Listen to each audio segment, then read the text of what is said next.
katika kafa tumbo la njaa. Naweka sauti kwa speaker nipate umbea wada. Mara simu inaita jina langu twa akisema mama yuhoi kitandani kama si wa leo wa kesho.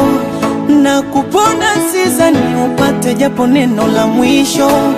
Nino mtoto wa pekee nyumbani wananitegemea. Mdogo wangu wa kike hadi dunia alishagolewa. Tazama jasho langu la mnyonge kipato